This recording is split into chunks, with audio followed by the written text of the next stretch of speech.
शुरू में लोगों ने पागल कहकर मजाक बनाया, अपने ही घर वाले मजाक बनाते रहे, पर वो आत्मविश्वास से भरा था।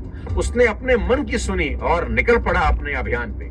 आज उसका नाम विश्व इतिहास में अमर है। एक बात तो तय है कि लोगों की परवाह करने वाले कहीं के भी नहीं रहते। एक बहुत पुरानी लेकिन एक शानदार कहानी यहाँ आपको सुनाता हूँ। एक बार एक पिता पुत्र कहीं से घोड़ा खरीद कर ला रहे थे। लड़का छोटा था, यही कोई 12-13 साल का रहा होगा।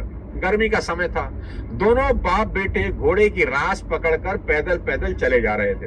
कुछ दूर चलने के बाद पिता ने सोचा कि लड़का थक जाएगा, उसे घोड़े पर बिठा देना चाहिए।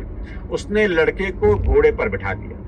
कुछ दूर जाकर उन्हें दो यात्री दिखाई दिए। एक ने कहा, कैसा नालायक बच्चा है, बूढ़ा बाप पैदल चल रहा है और खुद घोड़े पर बैठा है।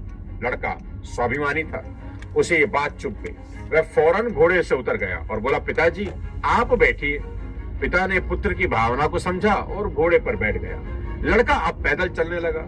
आगे जाने पर कुछ और महारथी लोग मिले। बोला, कैसा संगदिल बाप है, छोटे से नाजुक बच्चे को पैदल चला रहा है और खुद लाड साहब बना घोड़े पर बैठा है। अब पिता की गैरत को धक्का पहुंचा। सोचा कि बात तो ठीक है। वह भी घोड़े से उतरकर पैदल चलने लगा और आगे चलने पर एक और टोली मिली।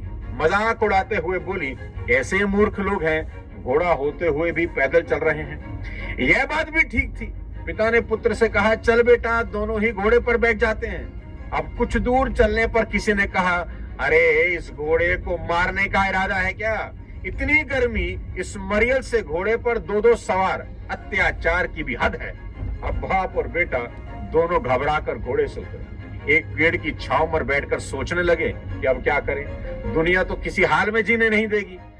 पिता समझदार था। सारी सिचुएशन पर गौर करने के बाद बेटे को समझाते हुए बोला, बेटा आज से एक बात गांठ बांध लो, हमेशा मन की आवाज सुनना, क्योंकि दुनिया की सुनोगे तो किसी भी मकाम पर पहुंचोगे नहीं। यहाँ जो बात एक की नजर में सही है, दूसरे की नजर में गलत हो जाती है।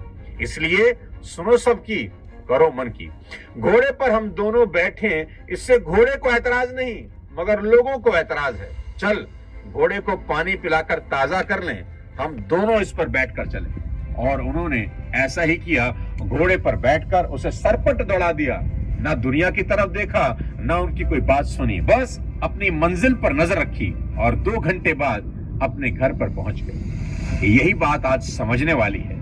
ये दुनिया किसी हाल में जीने नहीं देगी, इसलिए मन की सुनो और पूरे आत्मविश्वास के साथ चलो, आखिर में जीत आपकी ही होगी। इसके लिए सबसे पहले उस शक्ति को जगाना होगा जो हमारे अंदर है पर सो चुकी है। इसके लिए भगवान पर विश्वास करें। यदि नास्तिक